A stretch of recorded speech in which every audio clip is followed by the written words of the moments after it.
Di situ pas saya bangun, sebelah saya itu kuntilanak bun. Tuhan. Kuntilanak. Dari situ saya refleks, saya cekek lah dia. Tapi kan fisik istri ya. Istri. Jadi ini rambutnya di mukanya itu sampai ke kaki itu nutupin rambut. Dan ini palanya itu bercak darah. Itu yang saya bikin kaget. Karena emang pengen ketahuan saya. Dari situlah saya mulai diusir sama tetangga karena saya dibilang stres gila. Sempat Membahayakan katanya. sempat Sempat itu 1 minggu saya dibilang gila. pas saya merem gerem kan, itu ini getar semua. Saya jadi ingat gara-gara kamu ngomong getar, ini getar semua. Saya bilang ini kan nih. Terus saya kan udah masuk di hotel kan. Bayangin aja di hotel kejadian kayak begitu.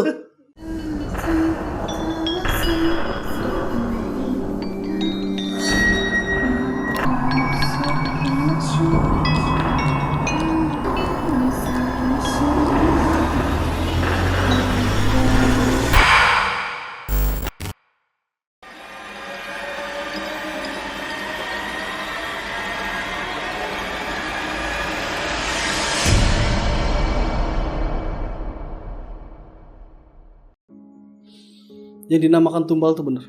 Dan yang membunuh itu kita sendiri. Bukannya dukun yang ngebunuh. Dari tangan kita. Saya pernah pun dulu emang teman saya banyak lah dikatakan maaf dukun lah. Teman saya banyak. Karena saya kan tidak membatasi saya bersahabat dengan siapa. Iya. Saya bersaudara dengan siapa. Yang penting saya datang silaturahmi, menjadikan siapapun saudara, kita ambil baiknya, buang buruknya. Ya, masing-masing lah ya. Masing-masing.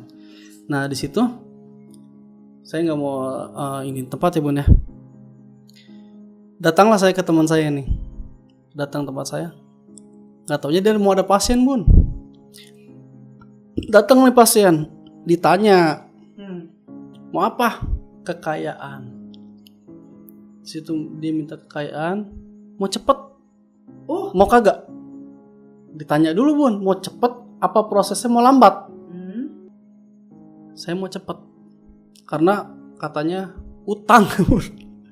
Utangnya ngebadek katanya. Terdesak utang katanya. Terdesak utang. Akhirnya di sini pun dukun nggak sembarangan bun. Mau ngomong tumbal segala macam nggak sembarangan.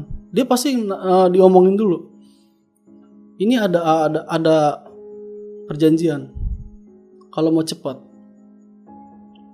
ini ada tumbal, mau apa enggak segala macem. Dikasihlah ntar 1 hari atau 2 hari pun untuk berpikir. Akhirnya saking dia pengennya malam itu juga dia pengen ngelakuin. Ditanya persyaratannya apa? Mau cepat. Ditanya lagi, iya mau cepat. Anak kalau mau cepat. Itu ditanya. Di situ ada itu saudara, istri, anak, keluarga. Makin intim, makin cepet. Nah disitulah akhirnya saking ini orang kepengen dilakuin bun. Pergilah kita ke kebon. Udah gelap mata ya. Udah gelap mata itu orang bun. Asli itu saya bener-bener nyaksiin. Ya Allah. Saya bener-bener nyaksiin. Kita bawa golok. Ini untuk apa? Udah ikut. Kalau misalkan emang mau saya. Dia ngomong gentak bun, udah bener-bener hati. Saya mau. Pergilah kita ke kebun. Kang Ardi mau ikut gak? Siapa ayo saya ikut. Saya punten tapi nggak mau kebagian dosa. Iya benar. Saya cuma mau tahu pengalaman aja. Gitu ya. Saya mau pengalaman aja, saya bilang. Kalau misalkan untuk saya cegah, emang itu saya tahu dosa. Saya harus cegah, tapi kan istilahnya itu urusan mereka, bun. Takutnya ntar saya yang ditumbalin lagi kan. Kan ya udah ayo gitu kan. Tapi kalau Mas Adi yang ditumbalin lama jadinya uang kita. Jauh soalnya. Terus pergilah kita ke kebun bun. Ada nih kerbau pisang bun. Kerbau pisang. Oke. Kecil. Mulai dari kecil lah ya. Kecil naik. Itu nggak tahu bun, nggak dikasih tahu bun. Untuk apa fungsinya? Mau cepat yang kecil tebas. Mau lambat naikkan, mau lambat naikkan, mau naikkan lambat, tebas yang kecil, brak. 1 minggu anaknya hilang. Nggak tahu nih, saya bilang itu apaan sih yang ditebas, saya bilang itu anaknya Kang, itu bukan saya yang ngebunuh, dia sendiri yang ngebunuh. Itu gedebong pisang, di ibarat kata itu anaknya Kang yang ditebas. Prosesnya emang tumbal, cuma prosesnya dia yang ngelakuin. Astagfirullahaladzim ya Allah, astagfirullahaladzim ya Allah. 7 hari saya dengar kabar, saya tanya, itu gimana? Hilang nyawanya udah. Meninggalnya gimana tuh? Saya nggak telusurin Bun. Karena juga kan saya kan takut Ya, ngeri juga, saya ngeliatnya juga, ngeliat tebas aja ngeri. Saya bilang gedebong pisang ditebas saya ngeri, saya ngeliatnya. Meninggalnya sakit atau kecelakaan biasanya kalau kayak gitu? Nggak nanya. Sakit. Oh sakit. Sakitnya proses, cuman nggak diurusin sama dia. Hilang 7 hari. Kaya dia Bun. Sampai sekarang aja. Kaya. Cuman saya nggak tahu sekarang kayak gimana keadaan saya, karena saya cuma pengen tahu pengalaman aja. Dan ada lagi Bun cerita tentang pesugihan. Ini menyangkut Bunda Ratu Blorong. Nyi Blorong. Menyangkut Nyi Blorong. Yang dibilang Nyi Blorong itu ngasih pesugihan, itu bukan Nyi Blorong. Saya ngeliat dengan mata kepala saya sendiri. Jadi gimana? Nah ini seru nih. Saya dulu waktu itu main Bun ke pantai selatan, taruhlah Pelabuhan Ratu. Itu ceritanya, saya nggak mau nyebutin nama, ntar pada kesitu lagi pada nyugi. Pokoknya ada di Pelabuhan Ratu, karangnya gede Bun. Tahu saya. Saya jalan nih ke karangnya, emang saya bilang ini karang apaan ya? Saya bilang kok ada jalan setapak, tapi bawahnya jurang Bun. Bawahnya jurang. Saya jalan di ujungnya si karang tuh gak tahu ada gua Bun. Saya jalan sama teman saya berdua. Nah, saya bilang gua nih, dia bilang gua apaan nih, saya bilang gitu kan. Akhirnya saya masuk. Gak tahu lagi ada nyugi Bun di situ Bun. Itu udah 4 hari dia. Di situ. Cowok. Bapak. Udah 4 hari. Itu pertama dia nggak mau buka omongan. Dia itu ngapain di situ, tidur ngapain? Saya pikir ya orang tidur aja kali, orang stres atau gimana kali gitu ya. Nemu tempat enak gitu kan. Karena di ujung tempatnya itu di ujung guanya itu banyak makanan Bun. Banyak makanan? Banyak banget makanan. Itu sempat saya makanin. Ternyata leluhurnya datang. Ketemu ayam bakakak, siapa yang nggak mau? Iya bener, lapar pinggir kita makan ayam bakakak pinggir pantai kan. Nah terus akhirnya dia usia berapa dia? Udah tua Bun. Udah tua itu. Ngapain? Sekitar udah tua, udah umuran 45-50 lah. Kalau prediksi saya. Ngadi-ngadi aja udah tua ya. Terus akhirnya habis saya di ujung gua kita makan. Nah, saya bawa ada sejadah Bun. Sejadah nih lumayan buat sholat di rumah, dia bilang gitu kan. Oleh-oleh. Kita mau pulang, di ujung gua keluar. Si bapak ini nahan kita Bun. Dipanggil lah kita. Okay. Assalamualaikum kata dia gitu. Dia bilang waalaikumsalam. Bang habis ngapain Bang kata dia gitu kan. Enggak ngapain, saya mau tahu doang gua ini. Bang, saya mau cerita bentar dikit. Akhirnya saya duduk dulu nih Bun. Saya ditahan nggak boleh pulang. Bang, maaf Bang, jangan pulang Bang. Jangan keluar dari gua ini. Kenapa emang? Saya mau pulang. Serem nih gua, saya bilang. Ini kalau misalkan sore Bun, naik nih Bun, airnya nutupin gua. Wow. Sore ke malam. Kan emang ombak sana kan. Iya, saya bilang, gua mau sore nih. Itu lihat apa tuh, ombaknya udah mau naik, segituin kan. Jangan Bang, kalau misalkan abang keluar dari guanya pulang, saya balik lagi Bang ke malam pertama Bang. Gagal saya Bang, udah 4 malam saya gak makan. Bela-belain. Emang ini gua apaan saya bilang gitu kan. Saya belum tahu itu gua apaan Bun. Ini gua pesugihan Bang, Nyi Blorong. Oh yang bener saya bilang gitu kan. Akhirnya makanya abang kalau misalnya gitu jangan pulang Bang gitu kan. Saya enggak Bu, katanya di situ ada perjanjian Bun. Kalau misalkan dia pesugihan di situ, kalau misalkan ketemu manusia, ketemu orang lain, dia harus balik lagi ke malam pertama aja Bun. Katanya. Akhirnya saya kekeh dong mau pulang. Untungnya saya apaan saya bilang. Nungguin lo sampai 7 malam. Gila saya bilang. Lu yang kaya gue yang susah. Iya. Enggak Bang, enggak sampai 7 malam Bang katanya. Yang penting abang ngelewatin malam ini doang, nggak apa-apa abang ntar keluar kata gitu kan. gue mau makan apaan? Akhirnya ntar saya ambilin bang susu guahan di dalam kata gitu. Ntar saya minta izin di dalam. Emang bener Bon itu yang saya makanin dibawain lagi keluar. Teman saya yang satu udah ketakutan mau pulang. Pastilah kan. Udah ketakutan mau pulang. Dan akhirnya saya nggak pulang Bun. Saya juga penasaran kan. Saya kan orang tipe kalau orang penasaran Bun. Aku mau tahu nih pesugihan Nyi Blorong apaan sih gitu kan. Akhirnya saya di situ ngobrol. Airnya udah mulai naik nih Bun. Airnya mulai naik. Oh iya gue pulang nggak bisa ini. Udah biarin di sini gitu kan. Akhirnya udah mau nutup Bun, udah mau nutup air. Akhirnya saya di depan gua tuh masih ada kayak dak-dakan kayak apa ya? Kayak kasur. Dak-dakan batu tapi kayak kasur Bun. Saya diem di situ. Akhirnya dia masuk ke dalam sekitar jam 10 dia masuk tuh Bun. Jam 10 malam. Masuk air udah nutup. Saya bilang, teman saya udah ketakutan, udah mau nangis. Wah ini gila di lu mau ngapain sih katanya gini-ginian. Ya bukan gitu, kita biar tahu gitu kan. Itu apaan sih pesugihan kayak gituan, saya bilang gitu kan. Gue mau tahu. Akhirnya pokoknya teman saya udah mau nangis lah. Iya, namanya wah ditutupin ombak sebagai nangis ya terus. Tutupin rumput aja takut. Akhirnya jam 10 masuklah jam 12 Bun. Itu jam 12 saya bener-bener nyaksin teman saya udah mau tidur. Saya juga udah mau tidur. Ya namanya udah perut udah kenyang sih itu kita disuguhin banyak banget. Jam 12 ini orang gak taunya bunyi Bun kayak bunyi betul sama kayak delman kayak bunyi delman gitu. Tepak delman dari mana sih? Saya celenguk kan cari nama saya ada delman kata teman gue. Lu gila lu mana delman udah diem aja di sini katanya jangan kemana-mana udah gak usah masuk ke dalam gitu kan. Nah saya nggak tahu nih Bun nih orang ngapain berdua. Saya intip dong. Itu ketemu. Iya, begitu. Ketemu.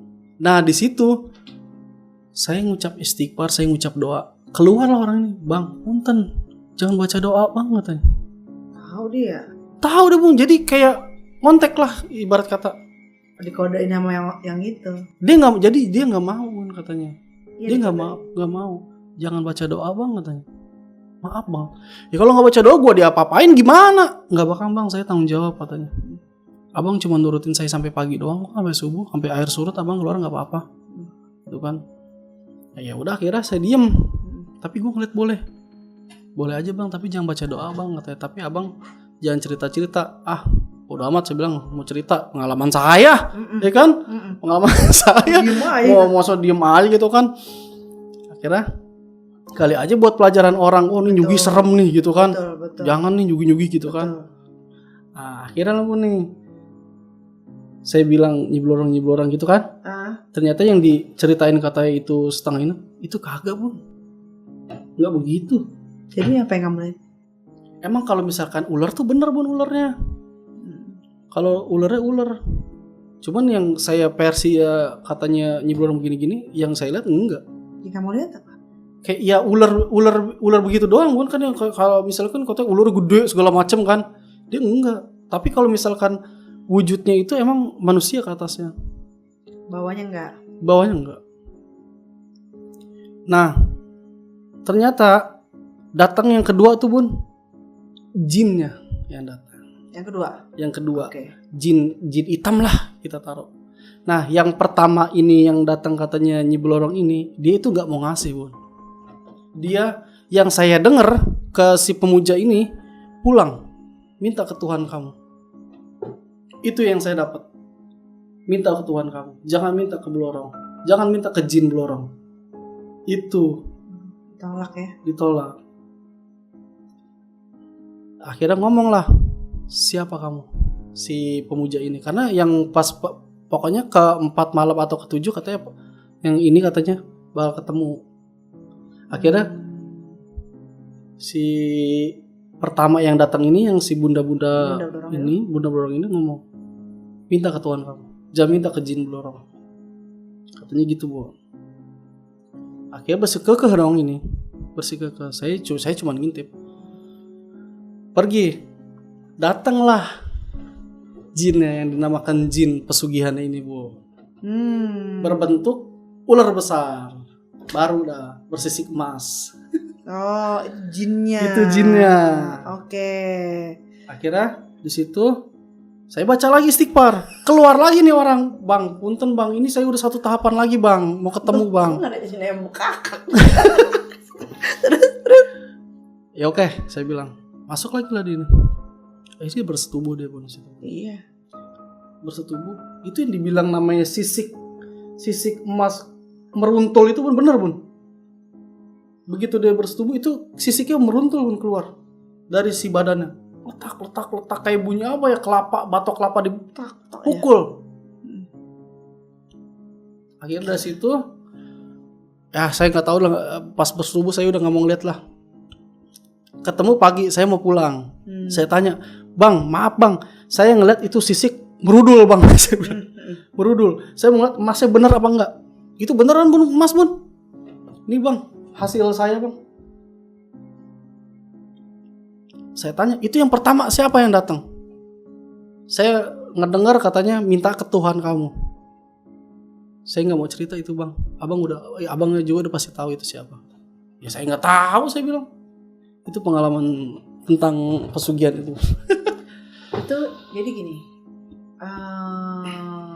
Ya setiap versi beda, ada yang beda ya. Tapi saya mau bukan lurusin ya. Itu omongannya Kang Ardi.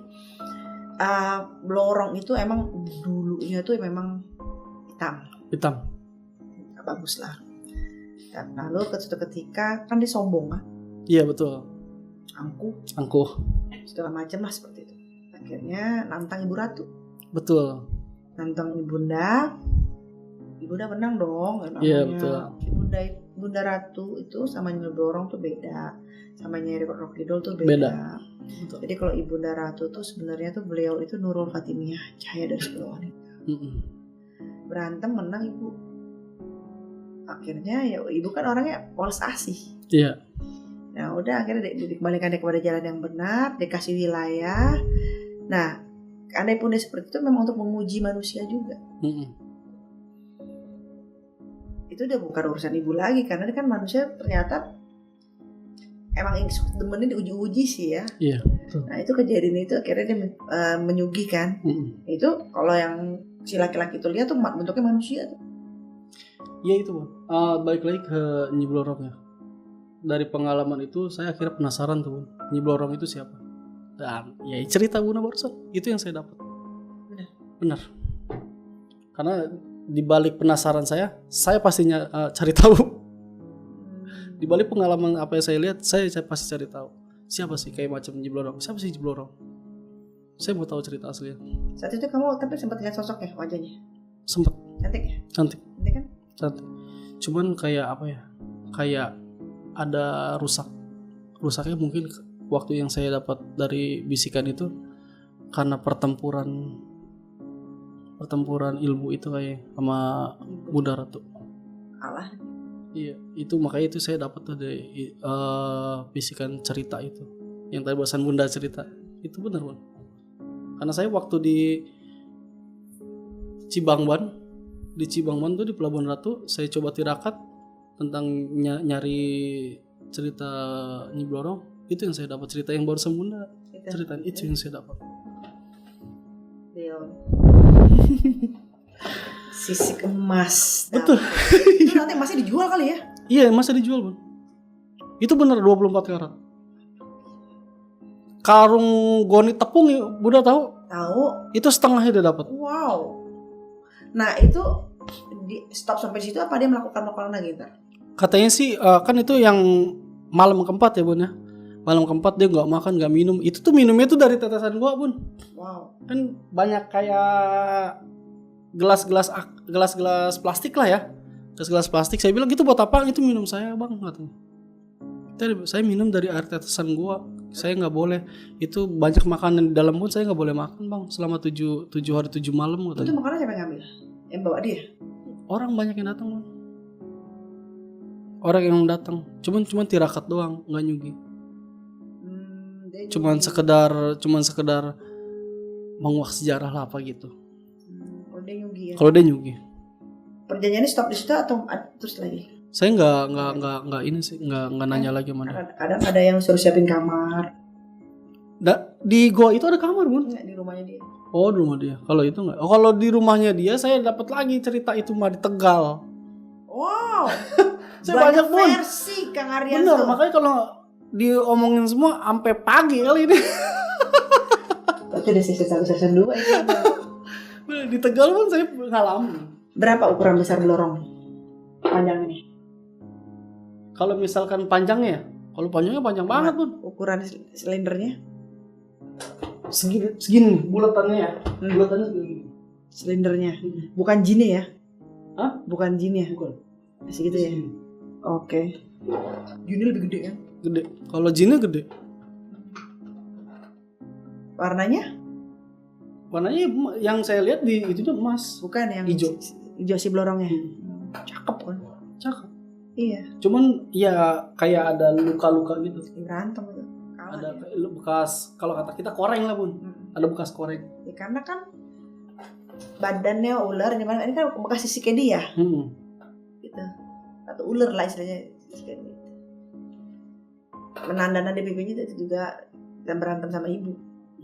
Nah itu tuh ya, jadi beda. Ibunda Ratu Pantai Selatan sama Nyeblorong tuh beda. Makanya kan ada yang disangkutin kata nyuruh dulu Nyeblorong. Itu beda. Beda semua, beda cover semua. Karena gini, Bun, kenapa saya berani cerita? Karena saya nggak pernah buka buku dan saya nggak pernah dengerin orang ngomong. Saksian langsung. Apa yang saya pengen tahu, saya harus datangin tempat itu. Wow. Dan saya selalu bawa saksi, keluarga saya, guru saya, teman saya, itu pasti saya bawa. Untungnya istrinya alhamdulillah kuat ya, maksudnya menerima. Iya, alhamdulillahnya di situ. Ya, iyalah, ada yang takut. Iya, dan takut. Ini seru loh ceritanya loh, asli. Karena kan biasanya orang kalau dengar pesugihan kan, nggak jarang sih yang menyaksikan pesugihan. Karena pesugihan kan biasanya kan ngumpet. Iya. Dilalanya nih ngeliat aja kali. Ngeliat aja, biasa. Ya, hikmahnya, positifnya disuruh disampaikan agar jangan seperti itu gitu. Emang sih cepat, tapi resiko juga cepat. Iya betul. Apalagi sampai makan tumbal ya bener. Keluarga, aduh. Makan mie goreng enak. Istilahnya mending kita makan mie sama nasi doang. Hidup tentrem, Bun ya. Sekarang bahagia tapi ada dikorbanin nggak? Iya. Dan pesugihan macam-macam, Bun. Nggak ada yang enak. Ada yang dibilang, ada yang harus tidur di lantai doang. Ada yang harus tidur di rosbang doang, nggak boleh pakai baju. Ada Bun, ceritanya saya Bun nyaksin sendiri. Ada yang lahir anaknya cacat. Betul. Terus saya di Purwokerto itu nemu itu. Oh, di Purwokerto. Di villa, termasuk antara hotel sama villa dan bentuknya, tapi paling bagus di Purwokerto. Di situ. Anaknya yang punya hotel itu. Tapi enaknya kan? Aneh-aneh aja kalau nggak mati cacat. Iya betul. Pasti ada aja. Ada aja. Itu dia. Tapi saya yang kata ya, saya cerita sih nggak sampai pikir ya. Lu kaya sendirian, tapi ada pengorbanan kayak begitu kan emang happy. Iya betul. Konsekuensinya berat. Ya kita kan punya rezeki untuk kita menikmati bersama kan. Ya masa mau ya pakai baju sendiri, apa sendiri kayak orang gila. Kalau hidup saya sekarang yang saya ambil dari pengalaman saya gitu ya Bun ya. Bukan saya so cuci atau apa ya. Tuhan lo ini maha kaya. Oh iya betul. 99 Asmaul Husna di situ disebutin. Maha kaya, maha pengasih, maha penyayang, maha segala macam. Kenapa lu tahu di situ ada apa? Di 99 Asmaul Husna ada omongan Tuhan lu maha kaya. Kenapa lu takut miskin? Kenapa lu nggak minta sama Tuhan lu yang maha kaya? Passwordnya betul gak Bun? Yakin. Betul. Kekuatannya di tikung Allah di sepertiga malam. Betul gak Bun? Setuju. Kamu minta apa aja ibaratnya bakal dikasih. Betul. Ya lo gini loh. Kita sayang dengan manusia aja harus ada pengorbanan. Betul. Ya kan? Apalagi dengan Tuhan. Dan pengorbanannya nggak level dengan manusia, harus di atas. ya nggak mungkin juga tuh rezeki di depan mata hadir kayak gitu, itu main nyugi istilahnya gitu. Betul. Kan ada ikhtiarnya dan ada yakinnya kita sama Tuhan kita gitu. Kalau dari saya sih, bukan saya enggak dong. Ini nih. Enggak lah. Istiqomah, Bun. Istiqomah dalam berbuat baik. Biar kata kita nggak dibalas sama manusia kebaikan kita, tapi kita di mata Allah. Betul. Karena istiqomah lebih baik dari 1000 karomah. Setuju. Itu yang lagi yang apa istilahnya? Itu kata-kata istiqomah tuh kayak simple tapi susah. Susah bener. Gini aja dah.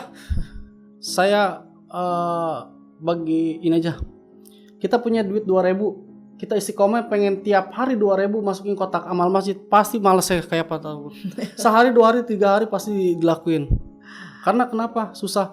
Karena istiqomah hadiahnya gila-gilaan. Betul gak, Bun? Iyalah. Masa sesuatu yang besar hadiahnya kipas angin. Gimana sih, kadang-kadang gitu sih orang-orang suka begitu. Karena berpikir gini, wah sudah sholat cukup. Ya enggak lah. Kalau kenapa Allah nih nggak ngabulin doa kalian di sholat?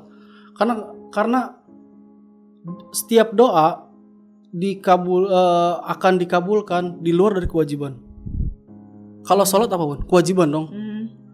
Kalau misalkan di sepertiga malam taruh tahajud, itu kewajiban bukan? Sunnah itu. Nah, kenapa di sepertiga malam ini dikasih hadiahnya luar biasa? Karena di luar kewajiban Allah ngasih rintangannya, ujiannya. Orang paling malas bangun tengah malam, bener gak, Bun? Saya tuh banyak yang DM saya, Bunda, gimana sih cara ngelawan ilmu begini? Bunda, gimana sih cara ini? Panjang gitu kan cerita. Bagaimana sih Bunda ngelawan santet? Bunda cara gini, banyak lah gitu kan. Karena kalau saya tuh nggak ada ajian, betul, jujur. Ya tadi tuh dong, tahajud aja, tapi nggak pernah putus. Istiqomah ya, Bun. Balik lagi ke istiqomah ya. Insya Allah cobalah. Coba untuk komitmen dengan Tuhan gitu. Itu aja terus. Ya mau lambat, kecuali saya udah bilang ya Allah, kecuali kalau saya sakit ya Allah, saya minta maaf. Saya mohon ampun. Beneran nggak dibangunin sama Allah. Bener. Kalau misalnya saya sehat dibangunin. Saya habis witir, saya bilang ya Allah, nanti kalau bangunin saya tahajud ya. Dia bangunin jam 3, jam setengah 4. Tapi kalau sebelumnya saya udah bikin macam kayak perjanjian ya Allah, tapi saya minta maaf kalau saya sakit, nggak apa-apa ya Allah ya. Allah tuh maha baik kok. Terus bener lo nggak dibangunin saya. Pas saya bangun, subuh. Oh ya, gue lagi sakit. Atau saya bilang, kalau misalnya saya syuting malam nih, kayak misalnya sampai jam setengah 3 atau jam 1, maaf ya Allah. Bener, nggak dibangunin juga. Itu. Tapi selain itu jalan, sholat itu tahajudnya harus, karena kita harus belajar komitmen dengan sama yang di atas. Kalau nggak malu. Kalau saya kuncinya gini loh, Kang, kita harus punya malu sama Tuhan. Betul. Bukan takut. Betul. Punya malu, betul. Kayaknya tuh Tuhan tuh ngeliatin begini loh. Itu yang buat tapi saya nggak kepengen itu dihilangin dalam hati saya, karena itu ada jadi pakemnya gitu.